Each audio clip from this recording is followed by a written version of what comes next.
Hi ಸ್ನೇಹಿತರೆ, ನಮಸ್ತೆ. Knowledge ಗುರು YouTube ಚಾನಲ್ಗೆ ನಿಮಗೆಲ್ಲರಿಗೂ ಸ್ವಾಗತ. ಸ್ನೇಹಿತರೆ, ನಾವೀಗಾಗಲೇ ದ್ವಿತೀಯ PUC ಭಾರತದ ಇತಿಹಾಸಕ್ಕೆ ಸಂಬಂಧಪಟ್ಟಂತೆ ಸರಣಿ ವಿಡಿಯೋಗಳನ್ನು ವೀಕ್ಷಣೆ ಮಾಡ್ತಾ ಇದ್ದು, ಆ ವಿಡಿಯೋಗಳಲ್ಲಿ 21 ವಿಡಿಯೋಗಳು ಕಂಪ್ಲೀಟ್ ಆಗಿದೆ. ಅದರಲ್ಲಿ ಇವಾಗಿನ ಒಂದು ವಿಡಿಯೋ ಬಂದ್ಬಿಟ್ಟು 22ನೇ ವಿಡಿಯೋ ಆಗಿರುತ್ತೆ. ಸೊ ಈ ಒಂದು ವಿಡಿಯೋ ಮುಖ್ಯವಾಗಿ ಯಾರೆಲ್ಲ GPSTR, HSTR, KSET, net, TET, PSI, PC ಈ ರೀತಿ ಎಕ್ಸಾಮ್ಗಳಿಗೆ ಪ್ರಿಪ್ರೇಷನನ್ನು ಮಾಡ್ತಾ ಇದ್ರೆ ಅವರು ಎಲ್ರಿಗೂ ಕೂಡ ತುಂಬ ಯೂಸ್ಫುಲ್ ಆಗುತ್ತೆ ಅಂತೇಳಿ ಭಾವಿಸ್ತಾ ಈ ಒಂದು ವಿಡಿಯೋ ಸರಣಿಗಳನ್ನು ಮಾಡ್ತಾ ಇದ್ದೀನಿ. ಹಾಗೆ ನಾಲೆಡ್ಜ್ ಗುರು ಯೂಟ್ಯೂಬ್ ಚಾನಲ್ಗೆ ಸಬ್ಸ್ಕ್ರೈಬ್ ಆಗಿರೋರು ಎಲ್ರಿಗೂ ಕೂಡ ತುಂಬ ಧನ್ಯವಾದಗಳು. ಯಾರೆಲ್ಲ ಸಬ್ಸ್ಕ್ರೈಬ್ ಆಗದೆ ನೋಡ್ತಾ ಇದ್ದೀರಾ, ದಯವಿಟ್ಟು ಸಬ್ಸ್ಕ್ರೈಬ್ ಆಗಿ ಬೆಲ್ ಐಕನ್ ಪ್ರೆಸ್ ಮಾಡೋ ಮುಖಾಂತರ ನಾನು ಮಾಡ್ತಕ್ಕಂಥ ಅಪ್ಕಮಿಂಗ್ ವಿಡಿಯೋಸ್ಗೆ ನೋಟಿಫೈ ಆಗಿರಿ ಅಂತ ಹೇಳ್ತಾ, ಹಾಗೆ ವಿಡಿಯೋ ಎಂಡ್ವರೆಗೂ ವಾಚ್ ಮಾಡಿ, ಲೈಕ್ ಮಾಡಿ, ಶೇರ್ ಮಾಡಿ, ಮತ್ತು ಏನಾದರೂ ಅನಿಸಿಕೆ ಅಭಿಪ್ರಾಯಗಳನ್ನು ಹೇಳೋದಿದ್ರೆ ಕಮೆಂಟ್ಸ್ ಮಾಡಿ ಅಂತ ಹೇಳ್ತಾ, ಬನ್ನಿ ಸ್ನೇಹಿತರೆ, ಹಾಗಾದರೆ ವಿಡಿಯೋನ ಸ್ಟಾರ್ಟ್ ಮಾಡೋಣ. ಈಗಾಗಲೇ ನಾವು ಲಾಸ್ಟ್ ಒಂದು ವಿಡಿಯೋದಲ್ಲಿ ಮೈಸೂರು ಮಾದರಿ ರಾಜ್ಯವಾಗಲಿಕ್ಕೆ ಯಾರು ಕಾರಣಕರ್ತರಾಗಿದ್ರು ಅಂತೇಳಿ ಗಮನಿಸ್ತಿದ್ವಿ. ಹಾಗೆ ಅಲ್ವಾ, ಇಲ್ಲಿ ಮುಖ್ಯವಾಗಿ ಮೈಸೂರು ಒಂದು ಮಾದರಿ ರಾಜ್ಯವಾಗಿ ಮಾರ್ಪಾಡನ್ನು ಹೊಂದಲಿಕ್ಕೆ ಮುಖ್ಯವಾಗಿ ಕಮಿಷನರ್ಗಳ ಆಳ್ವಿಕೆ, ಅವರ ಒಂದು ಸಾಧನೆಗಳು, ಆಡಳಿತಾತ್ಮಕ ಸುಧಾರಣೆಗಳು ಪ್ರಮುಖವಾಗಿ ಕಾರಣ ಆಗಿತ್ತು ಅಂತೇಳಿ ಲಾಸ್ಟ್ ಒಂದು ವಿಡಿಯೋದಲ್ಲಿ ಚರ್ಚೆಯನ್ನು ಮಾಡಿದ್ವಿ. ಅದರ ಒಂದು ನೆಕ್ಸ್ಟ್ ಒಂದು ಕ್ಲಾಸಲ್ಲಿ ನಾವು ಗಮನಿಸಬೇಕಾಗುತ್ತೆ. ಏನಂತಂದರೆ, ನೆಕ್ಸ್ಟ್ ಒಂದು ವಿಚಾರ ಏನಿದೆ ಅಂತಂದರೆ, ಅಧ್ಯಾಯ 7.6ರಲ್ಲಿ ಭಾರತದ ರಾಷ್ಟ್ರೀಯ ಚಳುವಳಿ. ಸ್ನೇಹಿತರೆ, ಭಾರತದ ರಾಷ್ಟ್ರೀಯ ಚಳುವಳಿ ಅಂತಂದರೆ ಈ ಒಂದು ವಿಚಾರಕ್ಕೆ ಸಂಬಂಧಪಟ್ಟಂತೆ ಈ ಒಂದು ಕಾನ್ಸೆಪ್ಟಲ್ಲಿ ಮುಖ್ಯವಾಗಿ ಮೋಸ್ಟ್ ಆಫ್ ಆಲ್ ಕ್ವಶನ್ಸ್ಗಳು ರೈಸ್ ಆಗ್ತಕ್ಕಂಥ ಒಂದು ಟಾಪಿಕ್ ಆಗಿರುತ್ತೆ. ಇದು ನೀವು ಯಾವುದೇ ಒಂದು CETಗಳಲ್ಲಿ ಗಮನಿಸ್ತಾ ಇರ್ಬೋದು. ರಾಷ್ಟ್ರೀಯ ಚಳುವಳಿಗೆ ಸಂಬಂಧಪಟ್ಟಂತೆ ಅನೇಕ ಪ್ರಶ್ನೆಗಳು ರೈಸ್ ಆಗಿರುತ್ತೆ. ಸೊ ಹಾಗಾಗಿ ಇದು ತುಂಬ ಇಂಪಾರ್ಟೆಂಟ್ ಆಗಿರ್ತಕ್ಕಂಥ ಟಾಪಿಕ್ಕು. ಹಾಗಾಗಿ ಯಾರು ಕೂಡ ನೆಗ್ಲೆಕ್ಟ್ ಮಾಡದೆ, ಸ್ಕಿಪ್ ಮಾಡದೆ ವಿಡಿಯೋನ ಎಂಡ್ವರೆಗೂ ವಾಚ್ ಮಾಡಿ. ಅದೇ ರೀತಿಯಾಗಿ ಡಿಸ್ಕ್ರಿಪ್ಷನ್ ಬಾಕ್ಸಲ್ಲಿ ಟೆಲಿಗ್ರಾಮ್ ಮತ್ತು ವಾಟ್ಸಪ್ ಗ್ರೂಪ್ ಲಿಂಕ್ ಇದೆ, ಜಾಯ್ನ್ ಆಗಿ ಅಂತ ಹೇಳ್ತಾ, ಬನ್ನಿ ಹಾಗಾದರೆ ಭಾರತದ ರಾಷ್ಟ್ರೀಯ ಚಳುವಳಿಗೆ ಸಂಬಂಧಪಟ್ಟಂತೆ ಒಂದಷ್ಟು ವಿಚಾರಗಳನ್ನು ಚರ್ಚೆ ಮಾಡೋಣ.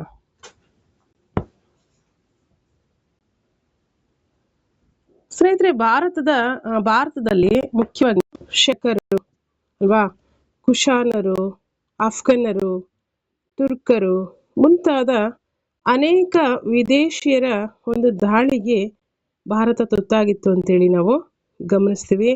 ಅಂತಹ ಎಲ್ಲ ದಾಳಿಕೋರರು ಭಾರತದಲ್ಲಿ ನೆಲೆಸಿ ಕ್ರಮೇಣವಾಗಿ ಭಾರತೀಯ ಸಂಸ್ಕೃತಿಯನ್ನು ಅಳವಡಿಸಿಕೊಂಡ್ರು. ಅಷ್ಟೇ ಅಲ್ಲ, ಭಾರತದ ಸಂಸ್ಕೃತಿಗೆ ತಮ್ಮದೇ ಆಗಿರ್ತಕ್ಕಂಥ ಒಂದಷ್ಟು ಕೊಡುಗೆಗಳನ್ನು ಕೂಡ ನೀಡಿದರು ಅಂತೇಳಿ ಹೇಳ್ಬೋದು. ಇದಕ್ಕೆ ಪ್ರತಿಯಾಗಿ ಬ್ರಿಟಿಷರು ಎಂದೂ ಕೂಡ ಭಾರತದಲ್ಲಿ ನೆಲೆಸಿ ಭಾರತವನ್ನು ತಮ್ಮ ತಾಯ್ನಾಡನ್ನಾಗಿ ಮಾಡ್ಕೊಳ್ಳೋದಕ್ಕೆ ಬಯಸಲಿಲ್ಲ. ಅವರು ವಿವಿಧ ನೀತಿಗಳನ್ನು ಮತ್ತು ಸೈನಿಕ ಯೋಜನೆಗಳಿಂದ ಭಾರತವನ್ನು ಕ್ರಮೇಣವಾಗಿ ಆಕ್ರಮಣ ಮಾಡಿ ರಾಜಕೀಯವಾಗಿ ಸಾರ್ವಭೌಮತ್ವವನ್ನು ಸ್ಥಾಪನೆ ಮಾಡೋಕ್ಕೆ ಮುಂದಾಗ್ತಾರೆ. ಯಾರು? ಬ್ರಿಟಿಷರು. ಹೀಗೆ ನಿದ್ರಿಸುತ್ತಿದ್ದಂಥ ಭಾರತೀಯರನ್ನ ಎಚ್ಚೆತ್ತುಕೊಳ್ಳುವಂತೆ ಬ್ರಿಟಿಷರ ಆಕ್ರಮಣಕಾರಿ ನೀತಿಗಳು ಇರ್ತದೆ ಅಂತ ಹೇಳ್ಬೋದು. ಇವುಗಳನ್ನು ನಾವು ಭಾರತದ ರಾಷ್ಟ್ರೀಯ ಚಳುವಳಿ ಅಂತೇಳಿ ಕರಿತೀವಿ. ಅಂದರೆ ನಿದ್ರಿಸುತ್ತಿದ್ದಂಥ ಭಾರತೀಯರು ಎಚ್ಚೆತ್ತುಕೊಂಡು ಬ್ರಿಟಿಷರ ಆಕ್ರಮಣಕ್ಕೆ ಪ್ರತಿಕ್ರಿಯೆಯನ್ನು ನೀಡಿದ್ದನ್ನು ಭಾರತದ ರಾಷ್ಟ್ರೀಯ ಚಳುವಳಿಯಲ್ಲಿ ನಾವು ಗಮನಿಸ್ತೀವಿ. ಈ ಒಂದು ಭಾರತದ ರಾಷ್ಟ್ರೀಯ ಚಳುವಳಿ ವಿಸ್ತೃತವಾಗಿರ್ತಕ್ಕಂಥ ರಾಜಕೀಯ, ಸಾಮಾಜಿಕ ಮತ್ತು ಧಾರ್ಮಿಕ ಚಳುವಳಿಗಳನ್ನು ಒಳಗೊಂಡಿದೆ. ಅಷ್ಟೇ ಅಲ್ಲ, ಭಾರತದ ಒಂದು ರಾಷ್ಟ್ರೀಯ ಚಳುವಳಿಯು ನಿಖರವಾಗಿ ಇಂಥದ್ದೇ ದಿನ ಆರಂಭ ಆಯಿತು ಅಂತ ಹೇಳೋದಕ್ಕಿಂತ ಅದು ಒಂದು ಚರ್ಚಾಸ್ಪದವಾದಂಥ ವಿಷಯವಾಗಿದೆ. ಅಷ್ಟೇ ಅಲ್ಲ, ಬ್ರಿಟಿಷರು ಭಾರತದಲ್ಲಿ ತಮ್ಮ ಸಾಮ್ರಾಜ್ಯ ಸ್ಥಾಪನೆ ಮಾಡೋದಕ್ಕೆ ಆರಂಭಿಸಿದಾಗಲೇ ಈ ಒಂದು ಚಳುವಳಿ ಆರಂಭವಾಗಿದೆ ಅಂತೇಳಿ ನಾವು ಗಮನಿಸ್ಬೋದು. ಅಂದರೆ ಇದಕ್ಕೆ ಯಾವುದೇ ರೀತಿ ಖಚಿತವಾದಂಥ ಒಂದು ಇನ್ಫಾರ್ಮೇಷನ್ ಇಲ್ಲ. ಹಾಗಾದರೆ ಬನ್ನಿ ಸ್ನೇಹಿತರೆ, ಈಗ ಭಾರತದ ಒಂದು ರಾಷ್ಟ್ರೀಯ ಚಳುವಳಿಗೆ ಸಂಬಂಧಪಟ್ಟಂತೆ ಪ್ರಮುಖ ಅಂಶಗಳನ್ನು ನಾವು ಒಂದು ವಾಕ್ಯದ ಪ್ರಶ್ನೆಗಳು, ಎರಡು ವಾಕ್ಯದ ಪ್ರಶ್ನೆಗಳು, ಹಾಗೆ ಲಾಂಗ್ ಆನ್ಸರ್ಸಲ್ಲಿ ಮುಖ್ಯವಾಗಿ ಚರ್ಚೆಯನ್ನು ಮಾಡ್ತಾ ಹೋಗೋಣ. ಒಂದು ವಾಕ್ಯದ ಪ್ರಶ್ನೋತ್ತರಗಳನ್ನು ಗಮನಿಸ್ತಾ ಹೋಗಿ. ಇಲ್ಲಿ ಭಾರತೀಯ ರಾಷ್ಟ್ರೀಯ ಕಾಂಗ್ರೆಸ್ಸಿನ ಪ್ರಥಮ ಅಧಿವೇಶನದ ಅಧ್ಯಕ್ಷತೆಯನ್ನು ಯಾರು ವಹಿಸಿದ್ದರು? ಭಾರತದ ರಾಷ್ಟ್ರೀಯ ಕಾಂಗ್ರೆಸ್ಸಿನ ಪ್ರಥಮ ಅಧಿವೇಶನದ ಅಧ್ಯಕ್ಷತೆಯನ್ನು ವಹಿಸಿದವರು WC ಬ್ಯಾನರ್ಜಿ. ಎರಡನೇ ಪ್ರಶ್ನೆ, 1905ರಲ್ಲಿ ಬಂಗಾಳವನ್ನು ಏಕೆ ವಿಭಜನೆ ಮಾಡಲಾಯಿತು? ಹಿಂದೂ ಮತ್ತು ಮುಸಲ್ಮಾನರ ಮಧ್ಯೆ ಒಡಕನ್ನು ಉಂಟು ಮಾಡುವ ಒಂದು ದೃಷ್ಟಿಯಿಂದ ಅಲ್ವಾ ಬಂಗಾಳವನ್ನು ವಿಭಜನೆ ಮಾಡಲಾಯಿತು. ನೆಕ್ಸ್ಟ್ ಥರ್ಡ್ ಒನ್ ಕ್ವಶನ್ ನೋಡಿ. ಗಾಂಧೀಜಿಯವರ ಯಾವ ಸತ್ಯಾಗ್ರಹವು ಬ್ರಿಟಿಷರನ್ನ ತೀನ್ ಖಾತಿಯ ಪದ್ಧತಿಯನ್ನು ನಿಷೇಧಿಸುವಂತೆ ಮಾಡಿತು? ಗಾಂಧೀಜಿಯವರ ಚಂಪಾರಣ್ಯ ಸತ್ಯಾಗ್ರಹವು ಬ್ರಿಟಿಷರನ್ನ ತೀನ್ ಖಾತಿಯ ಪದ್ಧತಿಯನ್ನು ನಿಷೇಧ ಮಾಡುವಂತೆ ಮಾಡಿತು. ನೆಕ್ಸ್ಟ್ ಒನ್ ನೋಡಿ, ಫೋರ್ತ್ ಒನ್ ಕ್ವಶನು. ಯಾವ ಘಟನೆಯು ಗಾಂಧೀಜಿ ಅಸಹಕಾರ ಚಳುವಳಿಯನ್ನು ಹಿಂಪಡೆಯುವಂತೆ ಮಾಡಿತು? ಚೌರಿ ಚೌರಾ ಎಂಬಂಥ ಘಟನೆಯು ಗಾಂಧೀಜಿಯವರು ಅಸಹಕಾರ ಚಳುವಳಿಯನ್ನು ಹಿಂಪಡೆಯುವಂತೆ ಮಾಡಿತು. Next one, fifth one. ಭಾರತಕ್ಕೆ ಸೈಮನ್ ಕಮಿಷನ್ ಭೇಟಿ ಕೊಟ್ಟಾಗ ಜನಪ್ರಿಯ ಘೋಷಣೆ ಯಾವುದಾಗಿತ್ತು? ಸೈಮನ್ ಹಿಂತಿರುಗು ಅಥವಾ ಸೈಮನ್ ಗೋ ಬ್ಯಾಕ್ ಎಂಬಂಥ ಒಂದು ಜನಪ್ರಿಯ ಘೋಷಣೆಯು ಭಾರತಕ್ಕೆ ಸೈಮನ್ ಕಮಿಷನ್ ಭೇಟಿ ಕೊಟ್ಟಾಗ ಘೋಷಿಸಿದಂಥ ಒಂದು ವಾಕ್ಯವಾಗಿತ್ತು. ನೆಕ್ಸ್ಟ್ ಸಿಕ್ಸ್ತ್ ಒನ್ ನೋಡಿ. ಭಾರತೀಯ ರಾಷ್ಟ್ರೀಯ ಕಾಂಗ್ರೆಸ್ ಯಾವ ವರ್ಷ ಪೂರ್ಣ ಸ್ವರಾಜ್ಯವನ್ನು ಘೋಷಿಸಿತು? ಭಾರತೀಯ ರಾಷ್ಟ್ರೀಯ ಕಾಂಗ್ರೆಸ್ 1929ರಲ್ಲಿ ಪೂರ್ಣ ಸ್ವರಾಜ್ಯವನ್ನು ಘೋಷಿಸಿತು. Next seventh one question. ಯಾವ ದುಂಡು ಮೇಜಿನ ಸಮ್ಮೇಳನದಲ್ಲಿ ಗಾಂಧೀಜಿಯವರು ಭಾಗವಹಿಸಿದ್ದರು? ಗಾಂಧೀಜಿಯವರು ಭಾಗವಹಿಸಿದಂತಹ ಏಕೈಕ ದುಂಡು ಮೇಜಿನ ಸಮ್ಮೇಳನ ಯಾವುದಂದರೆ ಎರಡನೇ ದುಂಡು ಮೇಜಿನ ಸಮ್ಮೇಳನದಲ್ಲಿ ಗಾಂಧೀಜಿಯವರು ಭಾಗವಹಿಸಿದ್ದರು. Next ಏಳ್ತ್ one question. ಪೂನಾ ಒಪ್ಪಂದಕ್ಕೆ ಯಾವ ವರ್ಷ ಸಹಿಯನ್ನು ಹಾಕಲಾಯಿತು? ಪೂನಾ ಒಪ್ಪಂದಕ್ಕೆ 1932ರಲ್ಲಿ ಸಹಿಯನ್ನು ಹಾಕಲಾಯಿತು. ನೆಕ್ಸ್ಟ್, ನೇತಾಜಿ ಎಂದು ಪ್ರಸಿದ್ಧರಾದವರು ಯಾರು? ಸುಭಾಷ್ ಚಂದ್ರ ಬೋಸರು ನೇತಾಜಿ ಅಂತೇಳಿ ಪ್ರಸಿದ್ಧಿಯನ್ನು ಪಡೆದಿದ್ದಾರೆ. ನೆಕ್ಸ್ಟ್,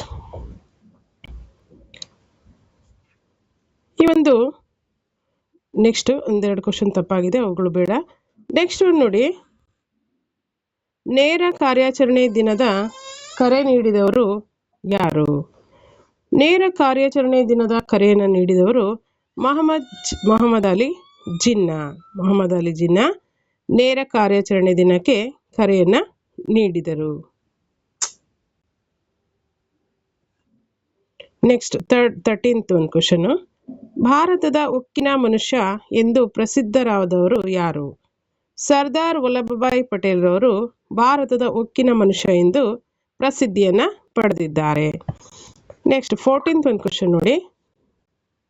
ಕರ್ನಾಟಕದಲ್ಲಿ ಹೋಮ್ ರೂಲ್ ಲೀಗಿನ ಶಾಖೆ ಸ್ಥಾಪನೆಯಾದದ್ದು ಎಲ್ಲಿ? ಕರ್ನಾಟಕದಲ್ಲಿ ಹೋಮ್ ರೂಲ್ ಲೀಗಿನ ಶಾಖೆ ಧಾರವಾಡದಲ್ಲಿ ಸ್ಥಾಪನೆಯಾಯಿತು. ನೆಕ್ಸ್ಟ್,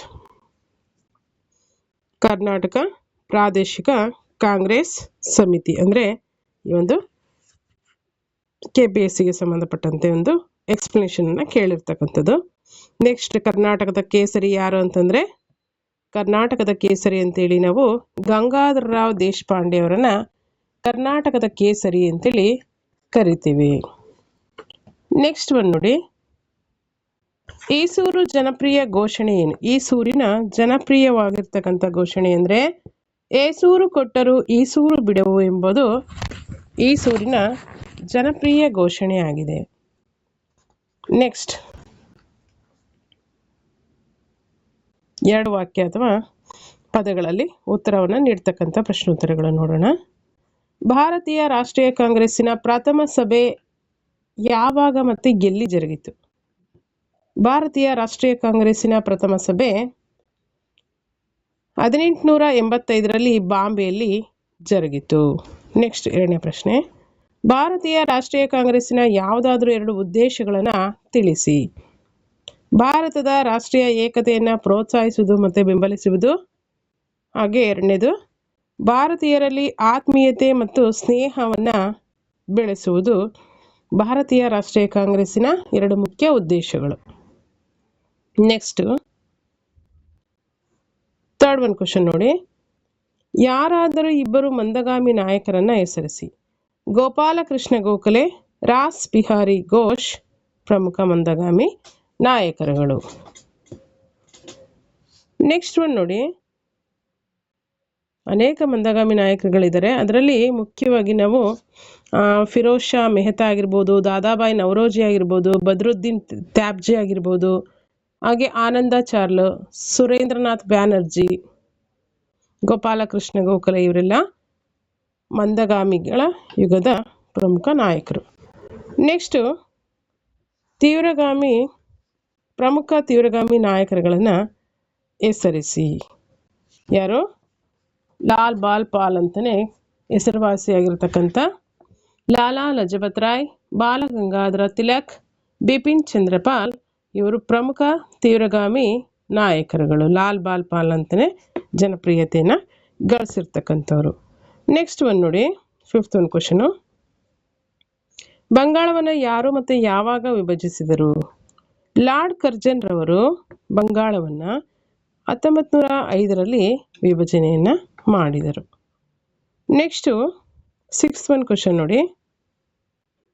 ಹೋಮ್ ರೂಲ್ ಲೀಗ್ ಚಳುವಳಿಯನ್ನು ಯಾರು ಆರಂಭಿಸಿದರು? ಹೋಮ್ ರೂಲ್ ಲೀಗ್ ಚಳುವಳಿಯನ್ನು ಅನಿ ಬೆಸೆಂಟ್ ಅವರು ಆರಂಭಿಸಿದರು. ಅನಿ ಬೆಸೆಂಟ್ ಮತ್ತು ಬಾಲ ಗಂಗಾಧರ ತಿಲಕ್ ರವರು ಆರಂಭಿಸಿದರು. ಯಾರು? ಹೋಮ್ ರೂಲ್ ಲೀಗ್ ಚಳುವಳಿಯನ್ನು ಅನಿ ಬೆಸೆಂಟ್ ಮತ್ತು ಬಾಲ ಗಂಗಾಧರ ತಿಲಕ್ ರವರು ಆರಂಭಿಸಿದರು. ನೆಕ್ಸ್ಟ್ 7th one ಕ್ವಶನ್ ನೋಡಿ. ಜಲಿಯನ್ ವಾಲಾಬಾಗ್ ಕಗ್ಗೊಲೆಗೆ ಕಾರಣಕರ್ತರು ಯಾರು ಮತ್ತು ಅದು ಯಾವಾಗ ನಡೆಯಿತು? ಜಲಿಯನ್ ವಾಲಾಬಾಗ್ ಕಗ್ಗೊಲೆ ಆಗಲಿಕ್ಕೆ ಪ್ರಮುಖ ಕಾರಣ ಯಾರಂದರೆ ಜನರಲ್ ಡಯರ್. ಮತ್ತು ಆ ಒಂದು ಜಲಿಯನ್ ವಾಲಾಬಾಗ್ ಕಗ್ಗೊಲೆಯು 1919ರಲ್ಲಿ ಜರುಗಿತು. ನೆಕ್ಸ್ಟ್ ಖಿಲಾಫತ್ ಚಳುವಳಿಯ ಯಾರಾದರೂ 2 ನಾಯಕರನ್ನು ಹೆಸರಿಸಿ. ಮೌಲಾನಾ ಆಜಾದ್, ಹಕೀಮ್ ಅಜ್ಮಲ್ ಖಾನ್. ಯಾರು?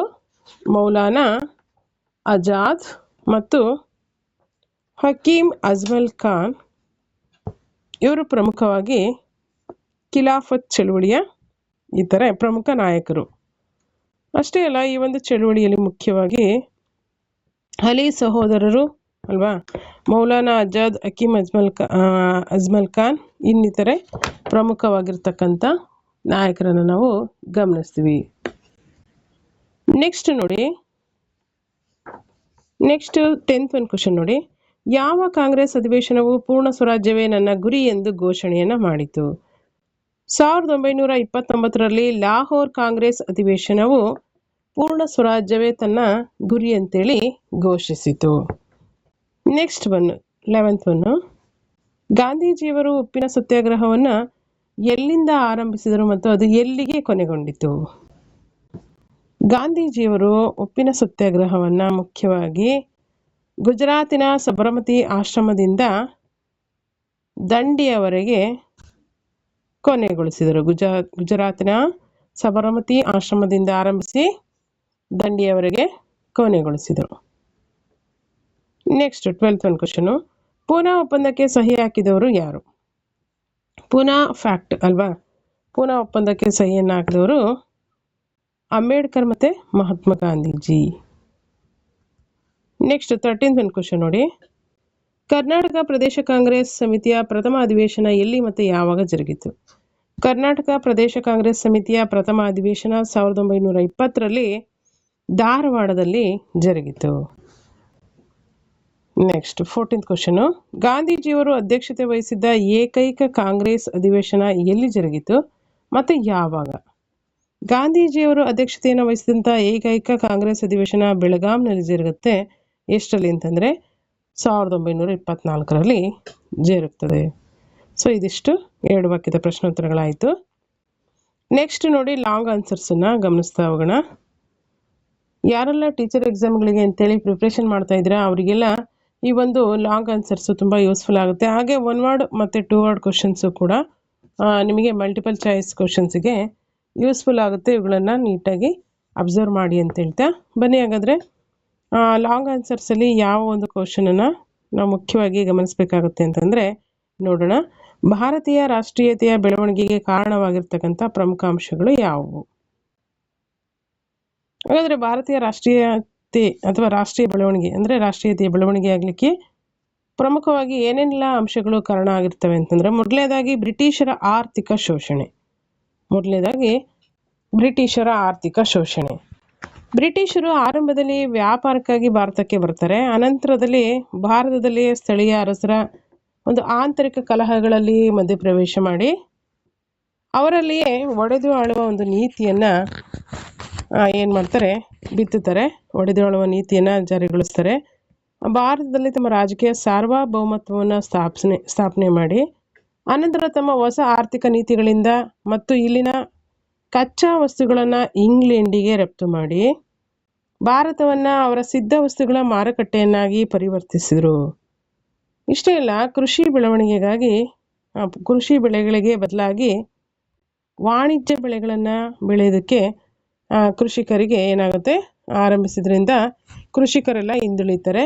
ಭಾರತದ ಮುಖ್ಯವಾಗಿ ಗ್ರಾಮೀಣ ಕೈಗಾರಿಕೆಗಳು, ವ್ಯಾಪಾರ ಮತ್ತು ಒಕ್ಕಲುತನ ಏನಾಗುತ್ತೆ ಇದರಿಂದ ತೀವ್ರವಾಗಿರ್ತಕ್ಕಂಥ ನಷ್ಟವನ್ನು ಇದರಿಂದ ಅನುಭವಿಸ್ಬೇಕಾಗುತ್ತೆ. ಇಲ್ಲಿ ಭಾರತದ ಆರ್ಥಿಕ ಹಿನ್ನಡೆಗೆ ಬ್ರಿಟಿಷರ ಆಳ್ವಿಕೆಯೇ ಮೂಲವಾಗಿ ಕಾರಣವಾಯಿತು ಅಂತೇಳಿ ನಾವು ಗಮನಿಸ್ಬೋದು. ನೆಕ್ಸ್ಟ್ ನೋಡಿ, ಎರಡನೇ ಒಂದು ಅಂಶ ಏನಿದೆ ಅಂತಂದರೆ ಭಾರತೀಯರಲ್ಲಿ ರಾಷ್ಟ್ರೀಯತೆ ಬೆಳವಣಿಗೆ ಆಗಲಿಕ್ಕೆ ಏನು ಕಾರಣ ಆಯಿತು? ಎರಡನೇದಾಗಿ ನೋಡೋಣ, ಬ್ರಿಟಿಷರ ಏಕೀಕೃತ ಆಡಳಿತ ಅಲ್ವಾ. ಬ್ರಿಟಿಷರ ಏಕೀಕೃತ ಆಡಳಿತವನ್ನು ನಾವು ಮುಖ್ಯವಾಗಿ ಗಮನಿಸೋದಾದರೆ ಬ್ರಿಟಿಷರು ಭಾರತದಲ್ಲಿ ತಮ್ಮ ಸಾಮ್ರಾಜ್ಯವನ್ನು ಸ್ಥಾಪನೆ ಮಾಡಿ ಸ್ಥಳೀಯ ರಾಜ್ಯಗಳನ್ನು ಆಕ್ರಮಣ ಮಾಡಿ ಅವುಗಳನ್ನು ತಮ್ಮ ಅಧೀನಕ್ಕೊಳಪಡಿಸಿ ಏಕೀಕೃತ ಆಡಳಿತವನ್ನು ಆರಂಭ ಮಾಡ್ತಾರೆ. ಅಷ್ಟೇ ಅಲ್ಲ, ಭಾರತದಾದ್ಯಂತ ಏಕರೂಪ ಆಡಳಿತ ಮತ್ತು ನ್ಯಾಯಾಂಗ ವ್ಯವಸ್ಥೆಯನ್ನು ನೀಡ್ತಾರೆ.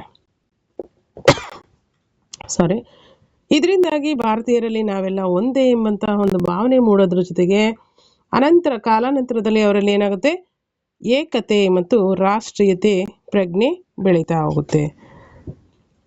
ಡೈರೆಕ್ಟ್ಲಿ ಆರ್ ಇಂಡೈರೆಕ್ಟ್ಲಿ ಏನಾಗುತ್ತೆ, ಬ್ರಿಟಿಷರ ಏಕೀಕೃತ ಆಡಳಿತ ಭಾರತೀಯರಲ್ಲಿ ನಾವೆಲ್ಲರೂ ಒಂದೇ ಎಂಬಂಥ ಒಂದು ಒಗ್ಗಟ್ಟನ್ನು ಮೂಡಿಸ್ಲಿಕ್ಕೆ, ಭಾರತೀಯರಲ್ಲಿ ರಾಷ್ಟ್ರೀಯತೆಯ ಬೆಳವಣಿಗೆ ಹುಟ್ಟು ಹಾಕಲಿಕ್ಕೆ ಕಾರಣ ಆಗ್ತಾರೆ ಬ್ರಿಟಿಷರು ಅಂತೇಳಿ ನಾವು ಹೇಳ್ಬೋದು. ನೆಕ್ಸ್ಟು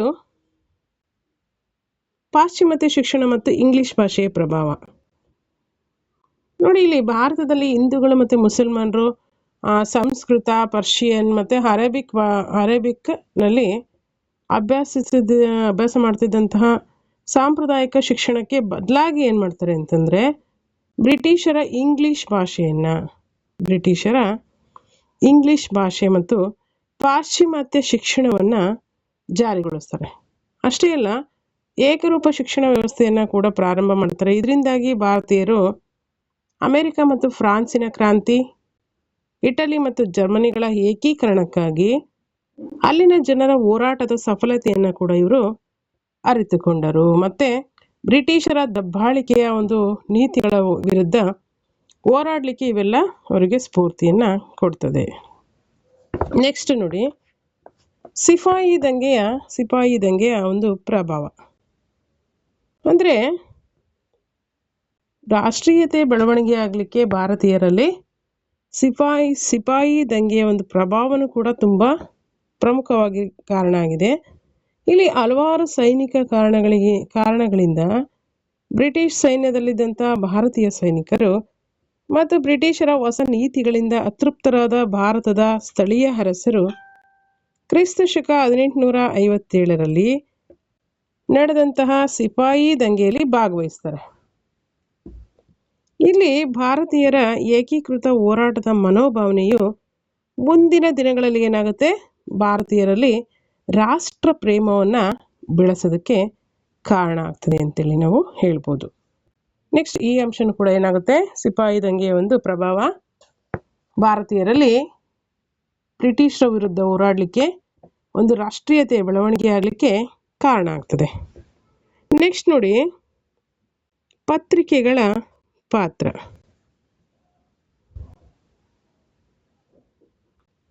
ಇಲ್ಲಿ ಭಾರತದ ಹಲವಾರು ಮಹಾನ್ ವ್ಯಕ್ತಿಗಳು, ಕೆಲವು ದೇಶಭಕ್ತಿ ಅಂದರೆ ಕೆಲವು ವ್ಯಕ್ತಿಗಳು ಏನು ಮಾಡ್ತಾರೆ, ಮಹಾನ್ ವ್ಯಕ್ತಿಗಳು ಕೆಲವು ದೇಶಭಕ್ತಿ ಪತ್ರಿಕೆಗಳನ್ನು ಕೂಡ ಕೆಲವರು ಜಾರಿ ಮಾಡ್ತಾರೆ.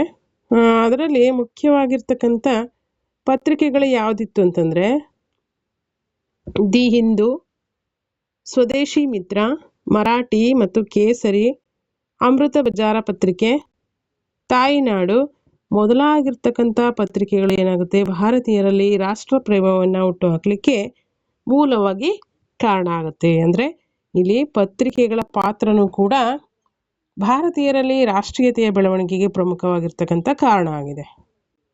ನೆಕ್ಸ್ಟ್ 6 ಪಾಯಿಂಟ್ ನೋಡಿ, ದೇಶಭಕ್ತಿ ಗೀತೆಗಳ ಪಾತ್ರ. ಇಲ್ಲಿ ಮುಖ್ಯವಾಗಿ ಗಮನಿಸಬೇಕಾಗಿರ್ತಕ್ಕಂಥ ಅಂಶ ಏನಪ್ಪ ಅಂತಂದರೆ, ರವೀಂದ್ರನಾಥ ಟಾಗೋರ್ ರವರು ರಚನೆ ಮಾಡಿರ್ತಕ್ಕಂಥ ರಾಷ್ಟ್ರಗೀತೆ ಆಗಿರ್ಬೋದು ಅಲ್ವಾ, ಹಾಗೆ ಬಂಕಿಮಚಂದ್ರ ಚಟರ್ಜಿಯವರ ಒಂದೇ ಮಾತರಂ ಗೀತೆಗಳು ಭಾರತೀಯರಲ್ಲಿ ಏನಾಗುತ್ತೆ, ದೇಶ ಪ್ರೇಮ ಮತ್ತು ರಾಷ್ಟ್ರಾಭಿಮಾನವನ್ನು ಬೆಳೆಸಲಿಕ್ಕೆ ಮೂಲವಾಗಿ ಕಾರಣ ಆಗ್ತದೆ. ಸೊ ಹಾಗಾಗಿ ಈ ಒಂದು ದೇಶ ಪ್ರೇಮ ಗೀತೆಗಳ ಮುಖಾಂತರ ಭಾರತೀಯರಲ್ಲಿ ರಾಷ್ಟ್ರೀಯತೆಯ ಬೆಳವಣಿಗೆ ಆಗ್ತದೆ ಅಂತೇಳಿ ನಾವು ಗಮನಿಸ್ಬೋದು. ನೆಕ್ಸ್ಟ್ 7th ಸಾಮಾಜಿಕ ಧಾರ್ಮಿಕ ಸುಧಾರಣಾ ಚಳುವಳಿಗಳು. ಇಲ್ಲಿ ಆಧುನಿಕ ಭಾರತದ ಸಾಮಾಜಿಕ ಧಾರ್ಮಿಕ ಸುಧಾರಣಾಕಾರರಾಗಿರ್ತಕ್ಕಂತಹ ರಾಜಾರಾಮ್ ಮೋಹನ್ ರಾಯ್, ಸ್ವಾಮಿ ದಯಾನಂದ ಸರಸ್ವತಿ, ಸ್ವಾಮಿ ವಿವೇಕಾನಂದರು, ರಾಮಕೃಷ್ಣ ಪರಮಹಂಸರು, Annie Besant, Sir Syed Ahmad Khan ಮೊದಲಾದ ಮಹನೀಯರು ಭಾರತೀಯರಲ್ಲಿ ಇಂದು ಸಂಸ್ಕೃತಿ ಮತ್ತು ಸಂಪ್ರದಾಯಗಳ ಜೊತೆ ರಾಷ್ಟ್ರ ಪ್ರೇಮ ಮತ್ತು ದೇಶಾಭಿಮಾನ ಹಾಗೂ ಹೋರಾಟದ ಮನೋಭಾವನೆಗಳನ್ನು ಬೆಳೆಸಿದರು ಅಂತೇಳಿ ನಾವು ಹೇಳ್ಬೋದು. ನೆಕ್ಸ್ಟು ಇವಿಷ್ಟು ಅಂಶಗಳು ಮುಖ್ಯವಾಗಿ ಈ ಒಂದು ಭಾರತೀಯರಲ್ಲಿ ರಾಷ್ಟ್ರೀಯತೆಯ ಬೆಳವಣಿಗೆ ಆಗಲಿಕ್ಕೆ ಪ್ರಮುಖವಾಗಿ ಕಾರಣ ಆಗಿರ್ತಕ್ಕಂಥ ಅಂಶಗಳಾಯಿತು. ನೆಕ್ಸ್ಟ್ ಒಂದು ಕ್ವಶನ್ ನೋಡಿ, ತೀವ್ರಗಾಮಿಗಳ ಏಳಿಗೆಗೆ ಕಾರಣವಾಗಿರ್ತಕ್ಕಂಥ ಅಂಶಗಳನ್ನು ಸಂಕ್ಷಿಪ್ತವಾಗಿ ಚರ್ಚಿಸಿ. ನೋಡಿ, ಈ ರೀತಿ ಕ್ವಶನ್ಸು GPSR ಮತ್ತು HSTRಗೆ 100 ಮಾರ್ಕ್ಸಿಗೆ ಏನಿದೆಯಲ್ಲ ಪೇಪರು, ಸೆಕೆಂಡ್ ಪೇಪರು ಅಲ್ವಾ, ಆ ಒಂದು ಪೇಪರ್ನಲ್ಲೂ ಕೂಡ 3 or 4 ಮಾರ್ಕ್ಸಿಗೆ ಕೇಳುವಂಥ ಸಾಧ್ಯತೆ ಇರ್ತಕ್ಕಂಥ ಪ್ರಶ್ನೆಗಳಾಗಿರುತ್ತೆ. ಸೊ ಹಾಗಾಗಿ ಇವುಗಳನ್ನು ನೋಡ್ಕೊಳ್ರಿ. ಇಲ್ಲಿ ತೀವ್ರಗಾಮಿಗಳ ಏಳಿಗೆಗೆ ಕಾರಣಗಳು ಏನಂತ ಅಂದರೆ, ಭಾರತದ ರಾಷ್ಟ್ರೀಯ ಕಾಂಗ್ರೆಸ್ನಲ್ಲಿ ಮುಖ್ಯವಾಗಿ 2 ಗುಂಪುಗಳಿರುತ್ತೆ. ಒಂದು ಮಂದಗಾಮಿಗಳು, ಇನ್ನೊಂದು ತೀವ್ರಗಾಮಿಗಳು. ಇಲ್ಲಿ ಮಂದಗಾಮಿಗಳು ಮತ್ತು ತೀವ್ರಗಾಮಿಗಳು ಎಂಬಂಥ 2 ಗುಂಪುಗಳು ರಾಷ್ಟ್ರೀಯ ಕಾಂಗ್ರೆಸ್ನಲ್ಲಿದ್ದು, ಮಂದಗಾಮಿಗಳು ಬ್ರಿಟಿಷರಿಗೆ ಏನು ಮಾಡ್ತಾರೆ, ನಿಷ್ಠೆಯನ್ನು ತೋರಿಸಿ ಅವರು ಪ್ರಾರ್ಥನೆಗಳನ್ನು ಸಲ್ಲಿಸೋದು, ಭಿನ್ನಪಗಳನ್ನು ಮಾಡುವಂಥದ್ದು, ಹಾಗೆ ಪ್ರತಿಭಟನೆಗಳ ಮೂಲಕ ಬ್ರಿಟಿಷ ಸರ್ಕಾರದ ಮೇಲೆ ಒತ್ತಡವನ್ನು ತರುವ ಮುಖಾಂತರ ತಮ್ಮ ಉದ್ದೇಶದ ಈಡೇರಿಕೆಗಾಗಿ ಪ್ರಯತ್ನವನ್ನು ಮಾಡ್ತಾರೆ. ಆದರೆ ತೀವ್ರಗಾಮಿಗಳು ತುಂಬ ವಿರೋಧ ಅವರಿಗೆ. ಅಂದರೆ ಅವರ ಒಂದು ಪ್ರಮುಖ ಉದ್ದೇಶಗಳೆಂದರೆ ಸ್ವರಾಜ್ಯವನ್ನು ಸ್ಥಾಪನೆ ಮಾಡಬೇಕು, ಸ್ವದೇಶಿ ಮತ್ತು ಬಹಿಷ್ಕಾರ ಮೊದಲಾದ ತತ್ವಗಳನ್ನು ಅವರು ಅನುಸರಣೆಯನ್ನು ಮಾಡ್ತಾರೆ. ಬ್ರಿಟಿಷರನ್ನ ದೇಶದಿಂದ ಹೊರಹಾಕಲು ಕ್ರಾಂತಿಕಾರಿ ಹಾಗೂ ಹಿಂಸಾತ್ಮಕ ಚಟುವಟಿಕೆಗಳಲ್ಲಿ ಭಾಗವಹಿಸ್ತಾರೆ. ಅಂತಹ ಪ್ರಮುಖ ಕ್ರಾಂತಿಕಾರಿಗಳು ಯಾರಿದ್ರು ಅಂತಂದರೆ ಲಾಲಾ ಲಜಪತ್ ರಾಯ್, ಬಾಲಗಂಗಾಧರ ತಿಲಕ್, ಬಿಪಿನ್ ಚಂದ್ರಪಾಲ್ ಇವರು ಪ್ರಮುಖ ತೀವ್ರಗಾಮಿ ನಾಯಕರುಗಳಾಗಿದ್ದಾರೆ. ಹಾಗಾದರೆ ಈ ತೀವ್ರಗಾಮಿಗಳ ಏಳಿಗೆಗೆ ಪ್ರಮುಖ ಕಾರಣಗಳು ಏನು ಅಲ್ವಾ? ಮೊದಲನೇದ ಪಾಯಿಂಟ್ಸ್ ನೋಡಿ. ಈ ಒಂದು ಮಂದಗಾಮಿಗಳ ಸಂವಿಧಾನಾತ್ಮಕ ಕ್ರಮಗಳಾಗಿರ್ತಕ್ಕಂಥ ಪ್ರಾರ್ಥನೆ ಮಾಡುವಂಥದ್ದು ಅಲ್ವಾ, ಭಿನ್ನಹಗಳನ್ನು ಮಾಡುವಂಥದ್ದು, ಹಾಗೆ ಪ್ರತಿಭಟನೆಗಳಿಂದ ಯಾವುದೇ ಒಂದು ಫಲಿತಾಂಶ ಸಾಧಿಸೋದಕ್ಕೆ ಆಗಲಿಲ್ಲ, ವೈಫಲ್ಯತೆಯನ್ನು ಹೊಂದಿದ್ರು. ಸೊ ಇದರಿಂದಾಗಿ ಏನಾಯಿತು, ಕ್ರಾಂತಿಕಾರಿಗಳು ರಾಷ್ಟ್ರೀಯವಾದಿಗಳಾದಂಥ ತೀವ್ರಗಾಮಿಗಳಿಗೆ ತುಂಬ ಬೇಸರ ಉಂಟಾಗುತ್ತೆ. ಇದರಿಂದನೂ ಕೂಡ ಏನಾಗುತ್ತೆ, ಅವರು ತೀವ್ರಗಾಮಿಗಳು ಮುಖ್ಯವಾಗಿ ಹೋರಾಟಕ್ಕೆ ಇಳಿಯೋದಕ್ಕೆ ಪ್ರಮುಖ ಕಾರಣ ಆಗುತ್ತೆ. ನೆಕ್ಸ್ಟು ಎರಡನೇದಾಗಿ ನೋಡಿ, ಎರಡನೇ ಪಾಯಿಂಟು 1896ರಿಂದ 1898ರವರೆಗೆ ಮತ್ತು 1899ರಿಂದ 1091ರವರೆಗೆ ಅಲ್ವಾ, ಹಲವಾರು ಕ್ಷಾಮಗಳು ಭಾರತದಲ್ಲಿ ಸಂಭವಿಸ್ತವೆ. ಅದರಲ್ಲಿ ಏನಾಗುತ್ತೆ ಅಂತಂದರೆ, ಇಷ್ಟೆಲ್ಲ ಆದ್ರೂ ಕೂಡ ಬ್ರಿಟಿಷರು ಅವುಗಳ ಬಗ್ಗೆ ಯಾವುದ್ರ ಬಗ್ಗೆನೂ ಕೂಡ ತಲೆ ಕೆಡಿಸ್ಕೊಳ್ಳದೆ ಉದಾಸೀನತೆಯನ್ನು ತೋರ್ತಾರೆ, ಯಾವುದೇ ಪರಿಹಾರಗಳನ್ನು ಕೂಡ ನೀಡೋದಿಲ್ಲ. ಹಾಗಾಗಿ ಇದರಿಂದ ಬೇಸತ್ತ ಕ್ರಾಂತಿಕಾರಿಗಳು ಬ್ರಿಟಿಷರ ಪ್ಲೇಗ್ ಕಮಿಷನರ್ ಆದಂಥ ರ್ಯಾಂಡನ್ನು ಕೊಲೆಗೈದು ತಮ್ಮ ಆಕ್ರೋಶವನ್ನು ತೋರ್ಪಡಿಸ್ತಾರೆ. ಈ ಒಂದು ಕಾರಣಕ್ಕಾಗಿ ಬಾಲಗಂಗಾಧರ ತಿಲಕ್ ರವರನ್ನು ಬ್ರಿಟಿಷರು ಬಂಧಿಸ್ತಾರೆ. ಇದು ಕ್ರಾಂತಿಕಾರಿ ರಾಷ್ಟ್ರೀಯತೆಯನ್ನು ಮತ್ತಷ್ಟು ಹೆಚ್ಚಿಸಲಿಕ್ಕೆ ಪ್ರಮುಖವಾಗಿ ಕಾರಣವಾಗಿರ್ತಕ್ಕಂಥ ಅಂಶ ಆಗಿರುತ್ತೆ. ನೆಕ್ಸ್ಟ್ ಮೂರನೇ ಅಂಶ ನೋಡಿ, ಬ್ರಿಟಿಷ್ ಗವರ್ನರ್ ಜನರಲ್ ಆದಂಥ ಲಾರ್ಡ್ ಕರ್ಜನ್ 1905ರಲ್ಲಿ ಬಂಗಾಳವನ್ನು 2 ಭಾಗಗಳಾಗಿ ವಿಭಜಿಸ್ತಾರೆ. ಇದು ಭಾರತೀಯ ಹಿಂದೂ ಮತ್ತು ಮುಸಲ್ಮಾನರ ಏಕತೆಯನ್ನು ಒಡೆಯುವ ಬ್ರಿಟಿಷರ ಹುನ್ನಾರ ಅಂತೇಳಿ ತಿಳಿದು ಈ ಕ್ರಾಂತಿಕಾರಿಗಳು ಈ ಒಂದು ಚಟುವಟಿಕೆಗಳಲ್ಲಿ, ಇನ್ನಿತರ ಕ್ರಾಂತಿಕಾರಿ ಚಟುವಟಿಕೆಗಳಲ್ಲಿ ತೊಡಗಿಕೊಳ್ತಾರೆ ಅಂತೇಳಿ ನಾವು ಗಮನಿಸ್ಬೋದು. ನೆಕ್ಸ್ಟ್ ಫೋರ್ತ್ ಒಂದು ಪಾಯಿಂಟನ್ನು ನೋಡಿ, ಇಲ್ಲಿ ಬ್ರಿಟಿಷರು ಜಾರಿಗೆ ತಂದಂತಹ ಹಲವಾರು ಕಾಯ್ದೆ ಕಾನೂನುಗಳು, ಬ್ರಿಟಿಷರು ಜಾರಿಗೊಳಿಸಿದಂತಹ ಹಲವಾರು ಕಾಯ್ದೆ ಕಾನೂನುಗಳು, ಕಲ್ಕತ್ತಾ ಕಾರ್ಪೊರೇಷನ್ ಕಾಯ್ದೆ, ಅಫಿಷಿಯಲ್ ಸೀಕ್ರೆಟ್ ಕಾಯ್ದೆ, ಇಂಡಿಯನ್ ಯೂನಿವರ್ಸಿಟೀಸ್ ಕಾಯ್ದೆ, ಇವುಗಳ ವಿರುದ್ಧ ತೀವ್ರಗಾಮಿಗಳು ಬ್ರಿಟಿಷರ ವಿರುದ್ಧ ಹಲವಾರು ಹಿಂಸಾತ್ಮಕ ಚಟುವಟಿಕೆಗಳಲ್ಲಿ ತೊಡಗಿಕೊಳ್ಳಲು ಏನಾಯಿತು, ಪ್ರಮುಖ ಕಾರಣ ಆಯಿತು ಅಂತೇಳಿ ನಾವು ಹೇಳ್ಬೋದು. ನೆಕ್ಸ್ಟು ಫಿಫ್ತ್ ಪಾಯಿಂಟನ್ನು ನೋಡೋಣ. ಸ್ವಾಮಿ ವಿವೇಕಾನಂದ, ದಯಾನಂದ ಸರಸ್ವತಿ, ಅರವಿಂದ ಘೋಷ್, ಬಾಲಗಂಗಾಧರ ತಿಲಕ್, ಬಂಕಿಮಚಂದ್ರ ಚಟರ್ಜಿ ಇಂತಹ ಮಹನೀಯರ ಪ್ರಯತ್ನಗಳು ಭಾರತೀಯರಲ್ಲಿ ಆತ್ಮವಿಶ್ವಾಸ ಮತ್ತು ಆತ್ಮಾಭಿಮಾನವನ್ನು ಮೂಡಿಸಲಿಕ್ಕೆ ಪ್ರಮುಖವಾಗಿ ಕಾರಣ ಆಗ್ತದೆ. ನೆಕ್ಸ್ಟು 6th ಬಾಲಗಂಗಾಧರ ತಿಲಕ್ ಮತ್ತು ಗಣೇಶ ಚತುರ್ಥಿ ಹಾಗೂ ಶಿವಾಜಿ ಉತ್ಸವಗಳನ್ನು ಏನು ಮಾಡ್ತಾರೆ, ಆರಂಭ ಮಾಡ್ತಾರೆ. ಇವುಗಳು ಭಾರತೀಯರಲ್ಲಿ ಏಕತೆ ಮತ್ತು ರಾಷ್ಟ್ರಾಭಿಮಾನವನ್ನು ಬೆಳೆಸಲಿಕ್ಕೆ ಪ್ರಮುಖವಾಗಿ ಕಾರಣ ಆಗ್ತದೆ. ನೆಕ್ಸ್ಟ್ ನೋಡಿ 7th ಯುರೋಪ್ ಖಂಡದಲ್ಲಿ ನಡೆದಂತಹ ಅಮೆರಿಕ ಕ್ರಾಂತಿ, ಫ್ರಾನ್ಸಿನ ಕ್ರಾಂತಿ, ಇಟಲಿ ಮತ್ತು ಜರ್ಮನಿ ಏಕೀಕರಣ, ಇವುಗಳು ಕೂಡ ಭಾರತೀಯರಲ್ಲಿ ರಾಷ್ಟ್ರಾಭಿಮಾನವನ್ನು ಮೂಡಿಸೋದಕ್ಕೆ, ಒಗ್ಗಟ್ಟನ್ನು ಮೂಡಿಸೋದಕ್ಕೆ ಮುಖ್ಯವಾಗಿ ಕಾರಣ ಆಗಿರ್ತಕ್ಕಂಥ ಪ್ರಮುಖವಾಗಿರ್ತಕ್ಕಂಥ ಅಂಶಗಳಾಯಿತು.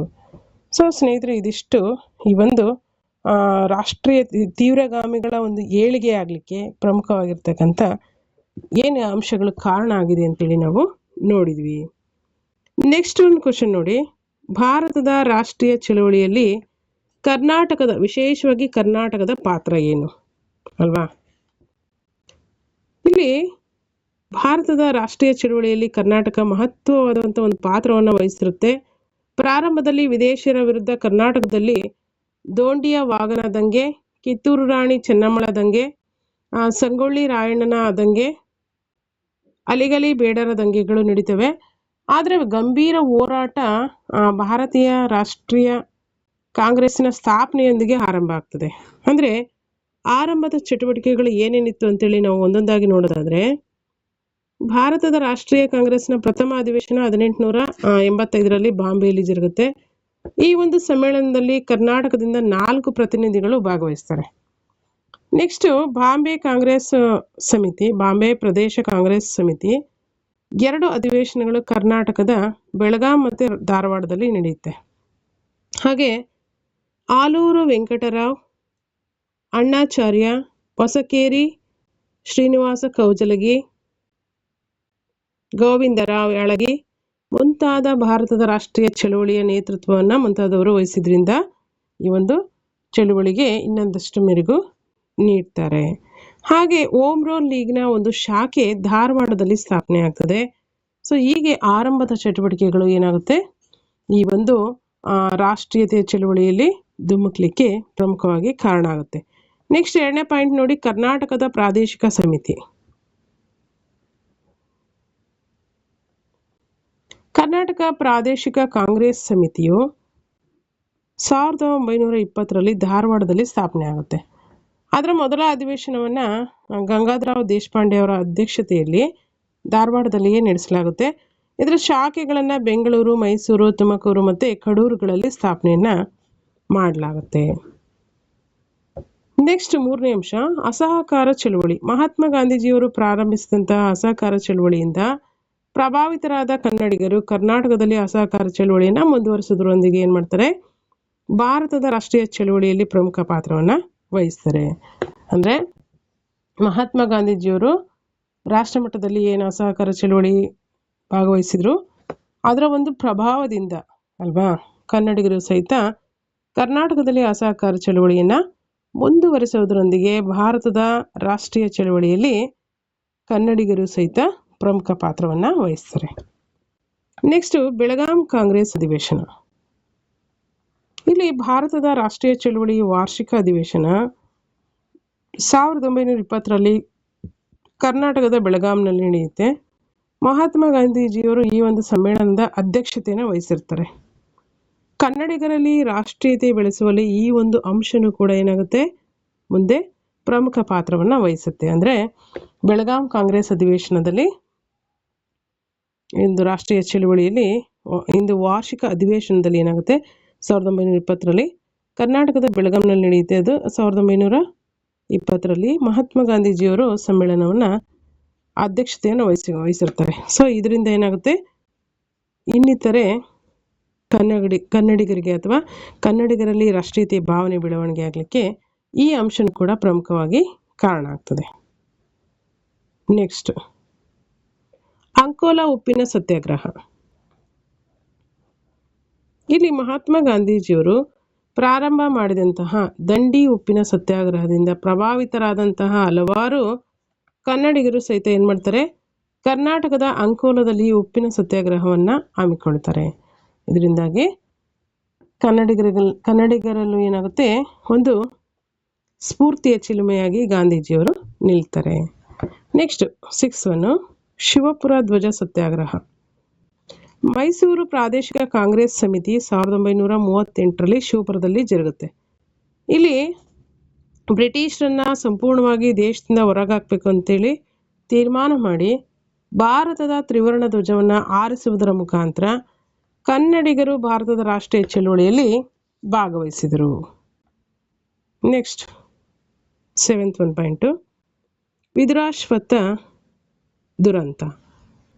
ಅಂದರೆ ಇಲ್ಲಿ ಮೈಸೂರು ಪ್ರಾದೇಶಿಕ ಕಾಂಗ್ರೆಸ್ ಸಮಿತಿಯು ಇಲ್ಲಿ ವಿದುರಾಶ್ವತ್ಥದಲ್ಲಿ ಸಭೆಯನ್ನು ನಡೆಸಿ ಭಾರತದ ತ್ರಿವರ್ಣ ಧ್ವಜವನ್ನು ಆರಿಸುವುದರ ಮುಖಾಂತರ ಬ್ರಿಟಿಷರ ವಿರುದ್ಧ ಅತೃಪ್ತಿಯನ್ನು ವ್ಯಕ್ತಪಡಿಸ್ತಾರೆ. ಆದರೆ ಬ್ರಿಟಿಷರು ಜನರ ಮೇಲೆ ಗುಂಡು ಹಾರಿಸಿ ಅದರಿಂದಾಗಿ ಏನಾಗುತ್ತೆ, ಹಲವಾರು ಹೋರಾಟಗಾರರು ಪ್ರಾಣ ಕಳೆದುಕೊಳ್ತಾರೆ. ಸೊ ಇದನ್ನು ಕರ್ನಾಟಕದ ಜಲಿಯನ್ ವಾಲಾಬಾಗ್ ಅಂತೇಳಿ ಕರಿತೀವಿ. ಯಾವುದನ್ನ, ಈ ಒಂದು ಹಲವಾರು ಜನರ ಒಂದು ಪ್ರಾಣವನ್ನು ಕಳೆದುಕೊಳ್ತಾರೆ ಈ ಒಂದು ಸಂದರ್ಭದಲ್ಲಿ ಅಲ್ವಾ. ಇಲ್ಲಿ ಮೈಸೂರು ಪ್ರಾದೇಶಿಕ ಕಾಂಗ್ರೆಸ್ ಸಮಿತಿ ವಿದುರಾಶ್ವತ್ಥದಲ್ಲಿ ಸಭೆಯನ್ನು ಕರೆದಿರುತ್ತೆ. ಆ ಸಂದರ್ಭದಲ್ಲಿ ಅಲ್ಲಿ ತ್ರಿವರ್ಣ ಧ್ವಜವನ್ನು ಆರಿಸುವುದರ ಮುಖಾಂತರ ಬ್ರಿಟಿಷರ ವಿರುದ್ಧ ಅತೃಪ್ತಿಯನ್ನು ವ್ಯಕ್ತಪಡಿಸ್ತಾರೆ. ಇದರಿಂದಾಗಿ ಏನು ಮಾಡ್ತಾರೆ ಬ್ರಿಟಿಷರು ಅಂತಂದರೆ, ಅನೇಕ ಹೋರಾಟಗಾರರು ಅಲ್ಲಿ ಸಭೆಯನ್ನು ಸೇರುತ್ತಾರೆ, ಅವ್ರ ಮೇಲೆ ಗುಂಡು ಹಾರಿಸ್ತಾರೆ. ಇದರಿಂದಾಗಿ ಅನೇಕ ಜನ ಪ್ರಾಣವನ್ನು ಕಳೆದುಕೊಳ್ತಾರೆ. ಇದನ್ನು ಕರ್ನಾಟಕದ ಜಲಿಯನ್ ವಾಲಾಬಾಗ್ ದುರಂತ ಅಂತೇಳಿ ಕರಿತೀವಿ.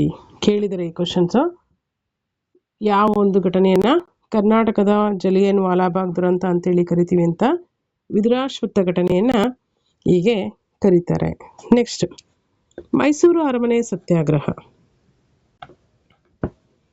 ಮೈಸೂರಿನ ಒಡೆಯರು ಮೈಸೂರು ರಾಜ್ಯದಲ್ಲಿ ಹಲವಾರು ಅಂದರೆ ಜವಾಬ್ದಾರಿ ಸರ್ಕಾರವನ್ನು ಸ್ಥಾಪನೆ ಮಾಡಬೇಕಂತೇಳಿ ಹಲವಾರು ಕನ್ನಡಿಗರು ಇಲ್ಲಿ ಕೆ.ಸಿ. ರೆಡ್ಡಿಯವರ ನೇತೃತ್ವದಲ್ಲಿ ಅರಮನೆ ಮುಂದೆ ಗುಂಪನ್ನು ಸೇರಿಕೊಂಡು ಪ್ರತಿಭಟನೆಯನ್ನು ಆರಂಭ ಮಾಡ್ತಾರೆ. ಕೊನೆಗೆ ಏನಾಗುತ್ತೆ ಅಂತಂದರೆ, ಇಲ್ಲಿ ಪ್ರತಿಭಟನಾಕಾರರು ಬೇಡಿಕೆಗಳನ್ನು ಒಪ್ಕೊಂಡು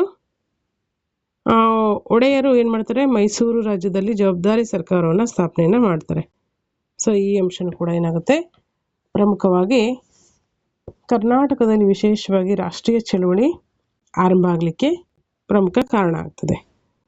ಸೊ ಇದಿಷ್ಟು ಅಂಶಗಳನ್ನು ಮುಖ್ಯವಾಗಿ ನಾವು ಏನಂತ ನೋಡಿದ್ವಿ, ಕರ್ನಾಟಕದಲ್ಲಿ ವಿಶೇಷವಾಗಿ ಭಾರತದ ರಾಷ್ಟ್ರೀಯ ಚಳುವಳಿ ಕರ್ನಾಟಕದಲ್ಲಿನ ಪಾತ್ರ ಏನು ಅಂತ ಅಲ್ವಾ, ಈ ಎಲ್ಲ ಅಂಶಗಳನ್ನು ನಾವು ಗಮನಿಸ್ಬೋದಾಗಿದೆ. ನೆಕ್ಸ್ಟ್ ನೋಡಿ, ನೆಕ್ಸ್ಟ್ ಒಂದು ಲಾಂಗ್ ಆನ್ಸರ್ಸ್ ಇದೆ. ಇದು 1885ರಿಂದ 1920ರವರೆಗಿನ ಭಾರತದ ರಾಷ್ಟ್ರೀಯ ಚಳುವಳಿಯ ಘಟ್ಟಗಳನ್ನು ಅಥವಾ ಭಾರತದ ರಾಷ್ಟ್ರೀಯ ಚಳುವಳಿಯ ಪ್ರಮುಖ ಅಂಶಗಳನ್ನು ನಾವು ತಿಳಿಸ್ಕೊಡೋದಾದ್ರೆ ಮುಖ್ಯವಾಗಿ ಇಲ್ಲಿ ಭಾರತದ ಒಂದು ರಾಷ್ಟ್ರೀಯ ಚಳುವಳಿಯಲ್ಲಿ ಮುಖ್ಯವಾಗಿ 1885ರಿಂದ 1920ರವರೆಗಿನ ಅವಧಿಯನ್ನು ಗಾಂಧೀಜಿಯ ಪೂರ್ವ ಯುಗ ಅಂತೇಳಿ ನಾವು ಗುರುತಿಸ್ಬೋದಾಗಿದೆ. ಅಂದರೆ ಗಾಂಧಿ ಪೂರ್ವ ಯುಗ ಅಲ್ವಾ. ಈ ಒಂದು ಅವಧಿಯಲ್ಲಿ ನಡೆದಿರ್ತಕ್ಕಂಥ ಪ್ರಮುಖ ಘಟನೆಗಳನ್ನು ನಾವು ಕೆಳಕಂಡಂತೆ ಒಂದೊಂದಾಗಿ ನೋಡೋದಾದರೆ, ಮೊದಲನೇದಾಗಿ ಭಾರತದ ರಾಷ್ಟ್ರೀಯ ಕಾಂಗ್ರೆಸ್ನ ಸ್ಥಾಪನೆ ಆಗುತ್ತೆ. ಎಷ್ಟರಲ್ಲಿ ಅಂತಂದರೆ 1885ರಲ್ಲಿ. ಎ.ಓ. ಹ್ಯೂಮ್ ಅಲ್ವಾ, ಎ.ಓ. ಹ್ಯೂಮ್ರವರು ಭಾರತೀಯರಲ್ಲಿ ಏಕತೆ ಮತ್ತು ರಾಷ್ಟ್ರೀಯ ಪ್ರಜ್ಞೆ ಹಾಗೂ ಸಂವಿಧಾನಾತ್ಮಕ ಹೋರಾಟದ ಮನೋಭಾವನೆಯನ್ನು ಬೆಳೆಸುವ ದೃಷ್ಟಿಯಿಂದ 1885ರಲ್ಲಿ ಭಾರತೀಯ ರಾಷ್ಟ್ರೀಯ ಕಾಂಗ್ರೆಸ್ನನ್ನು ಭಾರತದಲ್ಲಿ ಸ್ಥಾಪನೆಯನ್ನು ಮಾಡ್ತಾರೆ. ಇದರ ಮೊದಲ ವಾರ್ಷಿಕ ಸಮ್ಮೇಳನ ಯಾರು ವಹಿಸ್ಕೊಳ್ತಾರೆ ಅಧ್ಯಕ್ಷತೆಯನ್ನು? W.C. ಬ್ಯಾನರ್ಜಿಯವರು ಅಧ್ಯಕ್ಷತೆಯನ್ನು ವಹಿಸ್ಕೊಂಡು ಈ ಒಂದು ಮೊದಲ ಒಂದು ಸಮ್ಮೇಳನದ ಅಧ್ಯಕ್ಷತೆ ಇವರ ಒಂದು ಹೆಸರಲ್ಲಿ ಜರುಗ್ತದೆ. ನೆಕ್ಸ್ಟ್ ಒಂದು ಅಂಶವನ್ನು ನೋಡೋಣ. ಎರಡನೇ ಪಾಯಿಂಟು, ಬಂಗಾಳದ ವಿಭಜನೆ ಎಷ್ಟರಲ್ಲಿ ಜರುಗುತ್ತೆ? 1905ರಲ್ಲಿ ಜರುಗುತ್ತೆ.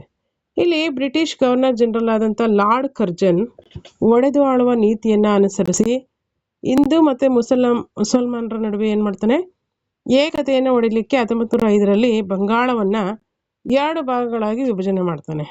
ಒಂದು ಪೂರ್ವ ಬಂಗಾಳ ಮತ್ತು 2 ಪಶ್ಚಿಮ ಬಂಗಾಳ ಅಂತೇಳಿ. ಇದರಿಂದಾಗಿ ಇದನ್ನೆಲ್ಲ ತೀವ್ರವಾಗಿ ವಿರೋಧ ಮಾಡಿದಂಥ ಜನರು ವಿಭಜನಾ ನೀತಿಯ ವಿರುದ್ಧ ಚಳವಳಿಯಲ್ಲಿ ಭಾಗವಹಿಸ್ತಾರೆ. ಈ ಅಂಶನೂ ಕೂಡ ಮುಖ್ಯವಾಗಿ ಏನಾಗುತ್ತೆ, ಈ ಒಂದು ಭಾರತದ ರಾಷ್ಟ್ರೀಯತೆಯ ಚಳವಳಿಯ ಪ್ರಮುಖ ಪಾತ್ರ ವಹಿಸಿರ್ತಕ್ಕಂಥ ಅಂಶ ಆಗಿದೆ. ನೆಕ್ಸ್ಟ್ ಥರ್ಡ್ ಪಾಯಿಂಟ್ ನೋಡಿ, ಸ್ವದೇಶಿ ಚಳವಳಿ 1906ರಲ್ಲಿ ನಡೆಯುತ್ತೆ. ಇಲ್ಲಿ ಬಂಗಾಳದ ವಿಭಜನೆಯಿಂದ ಬೇಸತ್ತಿರ್ತಕ್ಕಂಥ ಭಾರತೀಯರು ಏನು ಮಾಡ್ತಾರೆ, ದಾದಾಬಾಯಿ ನವರೋಜಿಯವರ ನಾಯಕತ್ವದಲ್ಲಿ ಏನು ಮಾಡ್ತಾರೆ, ದಾದಾಬಾಯಿ ನವರೋಜಿಯವರ ನಾಯಕತ್ವದಲ್ಲಿ ಸ್ವದೇಶಿ ಚಳುವಳಿಯನ್ನು ಆರಂಭ ಮಾಡ್ತಾರೆ. ಇದರಿಂದಾಗಿ ಇದರ ಪ್ರಮುಖ ಉದ್ದೇಶ ಏನಾಗಿರುತ್ತಪ್ಪ ಅಂತಂದರೆ, ಭಾರತೀಯರಲ್ಲಿ ದೇಶಾಭಿಮಾನವನ್ನು ಬೆಳೆಸುವುದರ ಜೊತೆಗೆ ಸ್ವದೇಶಿ ಸ್ವರಾಜ್ಯ ಬಹಿಷ್ಕಾರ ಮೊದಲಾದಂಥ ತತ್ವಗಳನ್ನು ಅನುಸರಿಸಬೇಕು ಅಂತಕ್ಕಂಥ ಒಂದು ಉದ್ದೇಶದಿಂದ ದಾದಾಬಾಯಿ ನವರೋಜಿಯವರ ಒಂದು ನಾಯಕತ್ವದಲ್ಲಿ ಬಂಗಾಳದ ವಿಭಜನೆಯಿಂದ ಬೇಸತ್ತಿರ್ತಕ್ಕಂಥ ಭಾರತೀಯರು ಏನು ಮಾಡ್ತಾರೆ, ಸ್ವದೇಶಿ ಚಳುವಳಿಯನ್ನು ಹಮ್ಮಿಕೊಳ್ತಾರೆ. ನೆಕ್ಸ್ಟು ಮುಸ್ಲಿಂ ಲೀಗ್ನ ಸ್ಥಾಪನೆ ಎಷ್ಟರಲ್ಲಿ? 1906ರಲ್ಲಿ ಮುಸ್ಲಿಂ ಲೀಗ್ ಸ್ಥಾಪನೆ ಆಗುತ್ತೆ. ಎ.ಓ. ಹ್ಯೂಮ್ರವರಿಂದ ಸ್ಥಾಪಿಸಲ್ಪಟ್ಟಂತಹ ಭಾರತದ ರಾಷ್ಟ್ರೀಯ ಕಾಂಗ್ರೆಸ್ ಕೇವಲ ಹಿಂದೂಗಳಿಗೆ ಮಾತ್ರ ಸೀಮಿತವೆಂದು ಭಾವಿಸಿದ್ದಂಥ ಮುಸ್ಲಿಮರು 1906ರಲ್ಲಿ ಬ್ರಿಟಿಷರ ಬೆಂಬಲವನ್ನು ಪಡೆದು ಮುಸ್ಲಿಂ ಲೀಗನ್ನು ಸ್ಥಾಪನೆ ಮಾಡ್ತಾರೆ. ಇದು ಮುಂದೆ ಏನಾಗುತ್ತೆ, ಭಾರತ 2 ರಾಷ್ಟ್ರಗಳಾಗಿ ಒಡೆಯಲಿಕ್ಕೆ ಪ್ರಮುಖವಾಗಿರ್ತಕ್ಕಂಥ ಕಾರಣ ಆಗುತ್ತದೆ. ನೆಕ್ಸ್ಟ್ ಸೂರತ್ ಒಡಕು 1907ರಲ್ಲಿ ಜರುಗುತ್ತೆ.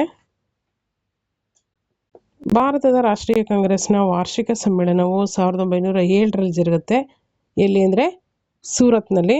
ಇದರ ಅಧ್ಯಕ್ಷತೆಯನ್ನು ಯಾರನ್ನ ನೇಮಕ ಮಾಡ್ತಾರೆ ಅಂದರೆ ಅಧ್ಯಕ್ಷತೆಯನ್ನು ವಹಿಸ್ಕೊಳ್ಳೋದಕ್ಕೆ ಎರಡು ಗುಂಪುಗಳ ನಡುವೆ ಏನಾಗುತ್ತೆ, ಮುಖ್ಯವಾಗಿ ಇಲ್ಲಿ ಗೊಂದಲ ಗಲಿಬಿಲಿ ಗಲಭೆಗಳು ಆರಂಭ ಆಗುತ್ತೆ. ಅವರಲ್ಲಿ ಮಂದಗಾಮಿಗಳಲ್ಲಿ ರಾಸ್ ಬಿಹಾರಿ ಘೋಷ್ ಅವರನ್ನ ಅಧ್ಯಕ್ಷತೆಯನ್ನು ವಹಿಸ್ಕೊಳ್ಬೇಕು ಅಂತೇಳಿ ವಾದಿಸ್ತಾರೆ. ಇನ್ನೊಂದು ಕಡೆ ತೀವ್ರಗಾಮಿಗಳಲ್ಲಿ ಲಾಲಾ ಲಜಪತ್ ರಾಯರನ್ನ ನೇಮಕ ಮಾಡ್ಬೇಕಂತೇಳಿ ಪ್ರತಿಭಟನೆಯನ್ನ ಮಾಡ್ತಾರೆ. ಸೊ ಇದರ ಪರಿಣಾಮವಾಗಿ ಏನಾಗುತ್ತೆ, ಭಾರತದ ರಾಷ್ಟ್ರೀಯ ಕಾಂಗ್ರೆಸ್ ತೀವ್ರಗಾಮಿಗಳು ಮತ್ತೆ ಮಂದಗಾಮಿಗಳು ಅಂತೇಳಿ ಎರಡು ಗುಂಪುಗಳಾಗಿ ವಿಭಜನೆ ಆಗುತ್ತೆ. ಇದನ್ನ ಭಾರತದ ಇತಿಹಾಸದಲ್ಲಿ ಸೂರತ್ ಒಡಕು ಅಂತೇಳಿ ಕರೀತಾರೆ. ನೆಕ್ಸ್ಟ್ ಮಿಂಟೋ ಮಾರ್ಲೆ ಸುಧಾರಣೆಗಳು ಎಷ್ಟರಲ್ಲಿ ಜರುಗುತ್ತೆ, 1909ರಲ್ಲಿ ಬಂದಂಥ ಒಂದು ಕಾಯ್ದೆ ಆಗಿರುತ್ತೆ ಮಿಂಟೋ ಮಾರ್ಲೆ ಸುಧಾರಣೆಗಳು. ಇಲ್ಲಿ ಬ್ರಿಟಿಷರು ಭಾರತದಲ್ಲಿ ಸಂವಿಧಾನಾತ್ಮಕವಾದಂಥ ಸುಧಾರಣೆಗಳನ್ನು ಅನುಷ್ಠಾನಕ್ಕೆ ತರುವಂತಹ ಉದ್ದೇಶದಿಂದ ಮಿಂಟೋ ಮಾರ್ಲೆ ಸುಧಾರಣೆಗಳನ್ನು ಜಾರಿಗೊಳಿಸ್ತಾರೆ. ಇದರ ಪ್ರಕಾರ ಬ್ರಿಟಿಷರು ಹಿಂದೂ ಮತ್ತು ಮುಸಲ್ಮಾನರ ಏಕತೆಯನ್ನು ಒಡೆಯಲು ಹಾಗೆ ಮುಸಲ್ಮಾನರಿಗೆ ಪ್ರತ್ಯೇಕ ಮತಗಟ್ಟೆಗಳನ್ನು ಸ್ಥಾಪಿಸಿಕೊಳ್ಳುವ ಅವಕಾಶವನ್ನು ನೀಡಲಾಗ್ತದೆ.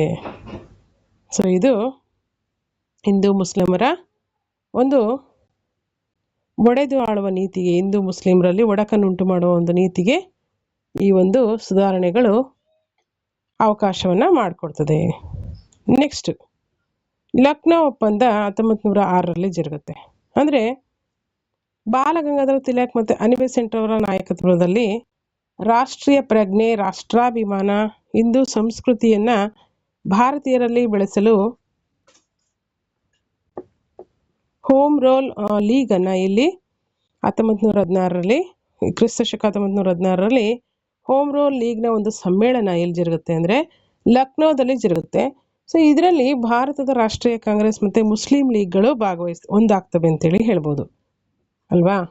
ಲಕ್ನೋ ಒಪ್ಪಂದದಲ್ಲಿ ಈ ಒಂದು ರಾಷ್ಟ್ರೀಯ ಕಾಂಗ್ರೆಸ್ ಮತ್ತು ಮುಸ್ಲಿಂ ಲೀಗ್ಗಳೇನಾಗುತ್ತೆ, ಒಂದಾಗ್ತದೆ. ನೆಕ್ಸ್ಟ್ ಹೋಮ್ ರೋಲ್ ಲೀಗ್ನ ಸ್ಥಾಪನೆ ಎಷ್ಟರಲ್ಲಾಗುತ್ತೆ, 1916ರಲ್ಲಿ.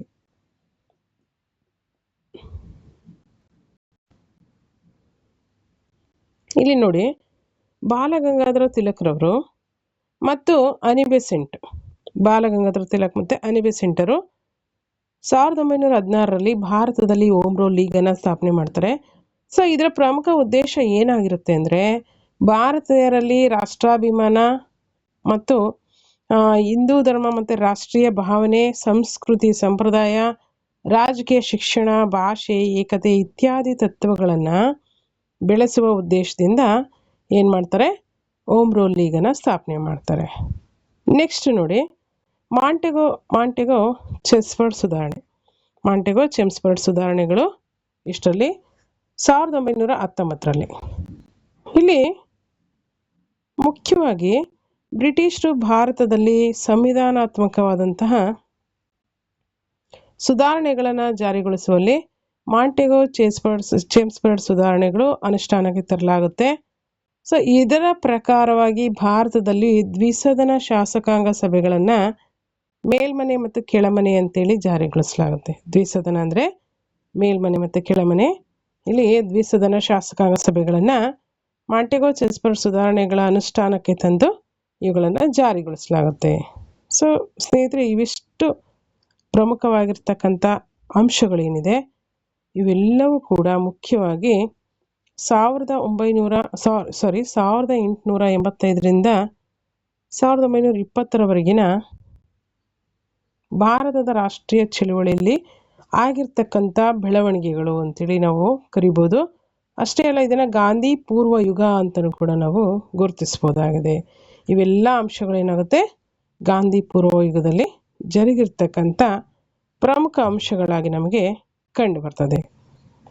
ನೆಕ್ಸ್ಟ್ ಒಂದು ಪ್ರಶ್ನೆ, ಇದು ಒಂದು ಲಾಂಗ್ ಆನ್ಸರ್ ಆಗಿರುತ್ತೆ. ಭಾರತದ ರಾಷ್ಟ್ರೀಯ ಚಳುವಳಿಯಲ್ಲಿ ಗಾಂಧೀಜಿಯವರು ವಹಿಸಿರ್ತಕ್ಕಂಥ ಪಾತ್ರ ಏನು ಅಂತೇಳಿ ನಾವು ಗಮನಿಸಬೇಕಾಗುತ್ತೆ. ನೆಕ್ಸ್ಟ್ ಒಂದು ವಿಡಿಯೋದಲ್ಲಿ ಇದನ್ನು ಹೇಳುವಂಥ ಪ್ರಯತ್ನವನ್ನು ಮಾಡ್ತೀನಿ. ಬಿಕಾಸ್ ಈಗ ಆಲ್ರೆಡಿ ಏನಾಗಿದೆ, ವಿಡಿಯೋ ಲೆಂದಿ ಆಗಿರೋದ್ರಿಂದ ನೆಕ್ಸ್ಟ್ ಒಂದು ವಿಡಿಯೋದಲ್ಲಿ ಭಾರತದ ರಾಷ್ಟ್ರೀಯ ಚಳುವಳಿಯಲ್ಲಿ ಗಾಂಧೀಜಿಯವರ ಪಾತ್ರ ಮತ್ತು ಮುಂದಿನ ಒಂದು ಲೆಸನನ್ನು ಗಮನಿಸ್ತಾ ಹೋಗೋಣ. ಸೊ ಸ್ನೇಹಿತರೆ, ಈ ಒಂದು ವಿಚಾರಗಳಿಗೆ ಸಂಬಂಧಪಟ್ಟಂತೆ ಇಲ್ಲಿವರೆಗೂ ನಾವು ಡಿಸ್ಕಷನನ್ನು ಮಾಡಿದ್ವಿ.